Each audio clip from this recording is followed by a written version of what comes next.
All right, students, so you have a couple things on the agenda for today.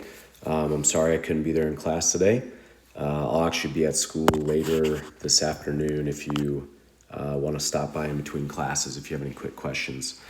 Before I go any further, so today is Tuesday. On Thursday of this week, you have the Unit 2 exam. And so the primary thing that you're going to be doing today is doing a review for that exam. All right. Other than that, the other thing that you're going to be working on is a 3-question quiz on big ideas, which you're getting ready to take right now. The quiz is open note, but you cannot look off your neighbor. So what I have on my screen right now is actually the 3 quiz questions that you're going to encounter here in a moment. I'm not going to do these problems for you, but I am going to try to kind of nudge you in the right direction a little bit. So the first one says, identify all pairs of congruent corresponding angles. And so really all you're doing, and you'll see this on the Big Ideas quiz, is matching up corresponding and congruent angles. So just ask yourself, are there markings in the diagram that would indicate that certain angles are congruent and corresponding in these triangles? All right, the second question is very, very similar, except instead of dealing with the angles, it's dealing with the sides.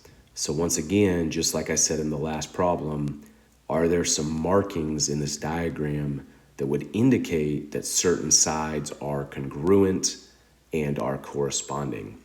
And by the way, I should slow down. So when I say congruent and corresponding, what I mean is the congruent part of that means that the lengths of the sides are the same. The corresponding part means that they match up. Like if you were to do a rotation or some other type of transformation to put the shapes on top of each other, the corresponding sides means the ones that would match up. So that's what that means.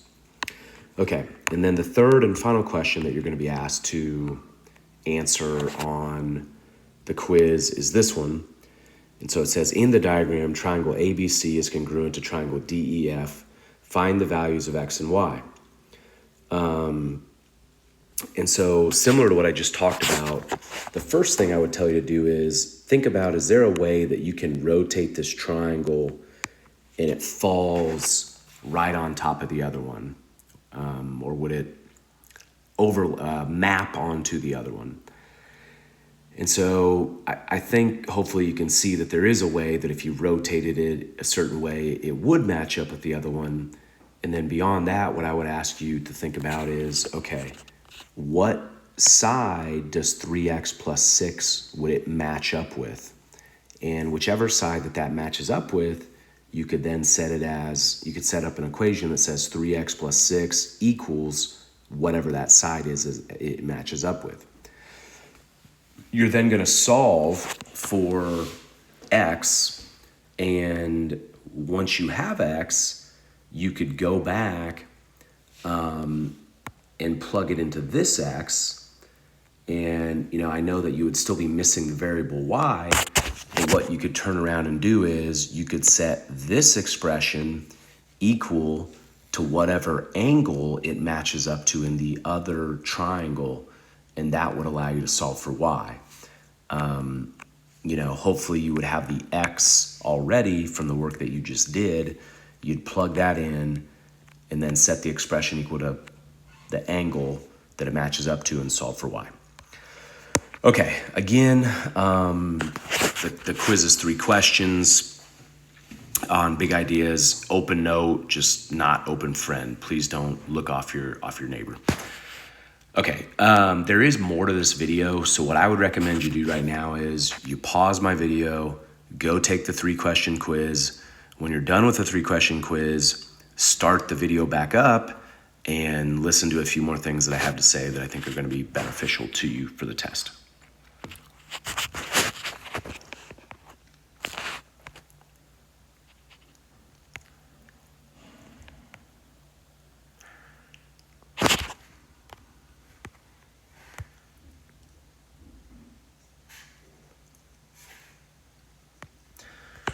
Okay, so hopefully the quiz went all right for you. So here's what I'm going to do over the next, 5 to 10 minutes or so in this video. I'm going to review the main points of 5 different sets of notes. So there were 5 lessons in Unit 2. Hopefully you have those 5 sections of notes. I would pause the video right now and try to put them in order. So I don't have time in this video to reteach every lesson. That's not what I'm doing. Instead, I'm just going to focus on what is the most essential thing you need to know in each section in preparation for the test. And obviously I'm the one who's making the test, I'm grading the test, so I wouldn't be wasting your time going over stuff that's not very, very important on the test. Okay, so on this first section of notes, here's probably what I would say is the most critical thing that you need to know from this first section of notes, and that is there's a question or two on the test about skew lines. And what skew lines are, they are lines that are not parallel and they are also not perpendicular. So here's what I mean. I'm going to show you a couple examples real quick of what are not skew lines. So if you think about line DC and line AB, you can see that they are parallel. I think most of us are pretty familiar with what parallel lines are. On the other hand, here's another thing I'd like you to think about and compare. Think about line DC or CD, you can call it either one, and line AD. If you notice, those two lines are perpendicular, even if they don't kind of look like they are from this particular angle, but they are perpendicular because of that 90-degree angle right there. Okay, so that's a little refresher on parallel and perpendicular lines. Now I want you to think about, in this cube, are there any lines that would not be either parallel or perpendicular to line CD? And if you can identify any of those lines, those are skew lines. Okay, so here's a few examples. If you said line AH, you would notice that it doesn't run parallel to CD, nor does it ever intersect it. Here's another one that is skew to DC. BG would be a good example. There's a few more examples that are skew to DC. You could say EHs. So if you look at EH for a second, it doesn't intersect DC, nor does it run parallel. The same could be said about FG. And then finally, I think a last one on here, unless I'm missing something, you could also say this kind of diagonal of AG right there. It's not parallel to DC, but it's also not perpendicular. Okay, so there's a question, I think just one, maybe two on the test that says identify skew lines in a certain figure. That's what you're going to want to do. By the way, I don't think I mentioned this. The review is 25, maybe 26 questions. The test is 20 questions, and they're going to be very, very similar to the review. So obviously the test will be a few less questions than what the review is. Okay, there are some other important things on these notes. I would encourage you to review them, but I'm going to go to the next section of notes, and that's kind of where I'm going to focus my time. So on the second section of notes, I would say that this diagram could potentially be the most important diagram on the test. And here's why I say that. This diagram lays the basis or the groundwork for 4 different kind of angle relationships from which we do all sorts of other things in geometry or in integrated math too. So those 4 angle relationships, the 4 kinds, are right here. You do need to have these memorized, quote unquote, for the test. It's not open note. So you do need to know the 4 angle relationships, and here they are real quick. So the first one is corresponding, and that means 2 angles that are in the same spot relative to their intersection point. Everything that I've just circled, the colors match up to be corresponding angles. Those angles are also congruent, which means, for example, if angle 2 was 80 degrees, angle 6 would have to be 80 degrees. Those are called corresponding angles. Okay, the next kind of angles that you need to know are what are called alternate interior angles. So those are two angles that are on opposite sides of the transversal, but they are inside the parallel lines. These two angles are congruent to each other, as are 4 and 5. So those are alternate interior. And if I'm going too fast, just read the definition that's right here for a little bit more information. Okay, the next kind of angle relationships you need to know are what are called alternate exterior. That would be 2 and 7 or 1 and 8. And those particular angle relationships are congruent. So those two angles are the same as each other. The final special angle relationship is what's called consecutive interior angles. And those are two angles that are on the same side of the transversal in between the parallel lines. The big difference with consecutive interior angles, these add up to, or their sum is 180 degrees. And that's different from the other three angle relationship types. Okay, in a nutshell, that's kind of the four angle relationships you need to know from this diagram. And then from that knowledge, there's going to be several other questions on the test where you kind of have to set up algebraic problems. So for example, in this one, you might set up a problem that says x plus 5 plus 115, since those are consecutive interior angles, equals 180, and then you'd solve for x. So you need to be able to know how to do a lot of problems like that. All right, next section of notes. So this whole section is all about transformations. We learned about three kinds. The first kind was translations, which basically means you essentially slide one shape into another location, and you do it along these things that are called vectors. And the way that you know to move is based on the information that is given. So like this one says vector 5, -1. All that means is you take the original B point, you slide it over 5 to the right, and you slide it down 1. And then this new point is called B prime. And you do that for all the other points. Okay, the second thing we learned how to do was reflect things. So I'm going to draw your attention to this example. This is just one example of many different varieties that you could have.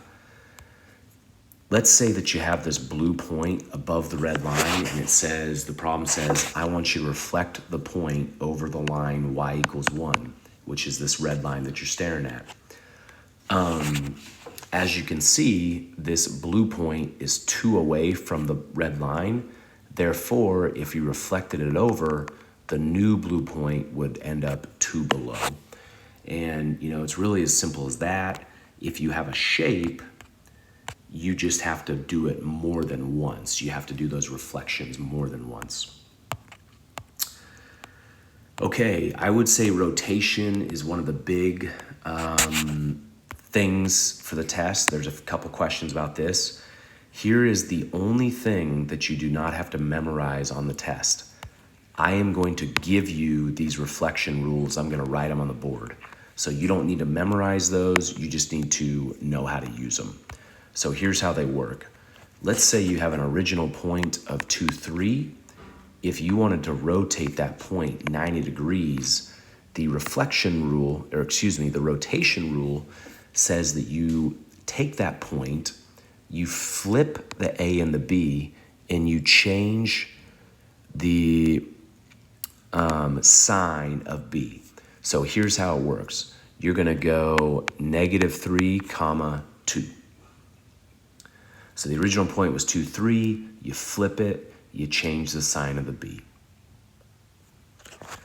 All right, if you wanted to rotate this original point 2, 3, 180 degrees, so down into quadrant 3, all you do, you negate or you change the sign of the original value. Now, one question I keep getting over and over is, what if the original value was negative? Well, if it was, then you would change it back positive. So essentially, whenever you see this negative in any of the rules, it doesn't necessarily mean that the final answer is going to be a negative. What it means instead is just that you change the sign of whatever the previous point was. Okay, last thing here. You need to know the rule for a rotation of 270 degrees, which means here's the original point. You go all the way around to 270 right there. So the rule for this is you flip the A and B and you make the A negative. So if we do that to this original point, that is going to give us 3, -2. Once again, you don't have to memorize those rules. They're going to be written on the board. All right, let's see. 2 more sections, I think. Okay, this one, I think the best thing I can say for this one is just to review everything that's on these sets of notes. A couple major ideas that you need to know. The 3 interior angles in a triangle always add up to 180. And then this is also a big one. This exterior angle theorem says that angle 1 or some particular exterior angle of a triangle is equal to the sum of the 2 angles that are across on the inside of the triangle that are across from that exterior angle. So in other words, angle 1 right here, it is equal to angle A plus B. So if A was 30 and B was 80, then angle C, or excuse me, angle 1 rather, would be 110 degrees. All right. The rest of this, I will let you look through at your leisure. This, actually, I'm going to talk about one more thing, and then I'm going to move on. This base angle theorem is pretty important, or it is important. There will be a question or two about this on the test. Here's how this works. And this is the theorem I'm talking about is right here. And then the converse or the opposite of it is right there. Here's how the theorem works. It simply says that if you have a triangle, and if 2 of those sides of the triangle are the same, then automatically, by default, the angles that are across from those sides are the same as each other. So what does this mean in like common sense terms? Here's what it means. It means if you know that this leg is 15, and you know this other leg is 15, and you know that this base angle is 35 degrees, it means that by default, this angle has to be 35 degrees. So if you have 2 sides that are the same, then the 2 base angles across from those sides are the same. The converse of this theorem says the exact opposite thing. So here's a hypothetical example. It says if you have a triangle and you know that 2 of its angles are the same, then from that information, you can say that the angles across from it, or excuse me, not the angles, the sides across from it are the same.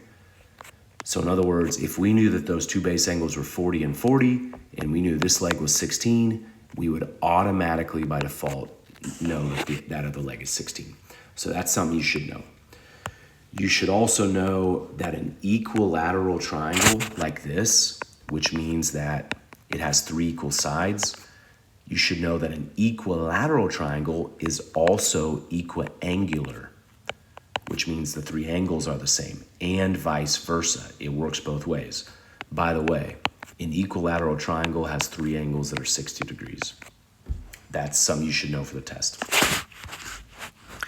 Okay, this last section of notes I'm not going to talk very much about because it's the most recent and you just took a quiz over it.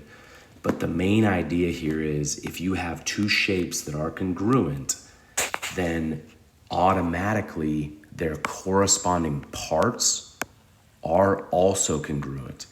So if you know that the entire thing, the entire shape is congruent to each other, then you know that their corresponding parts or the individual parts are congruent. Okay, so that is kind of a quick review for the test of kind of the essential things that I think you need to know. I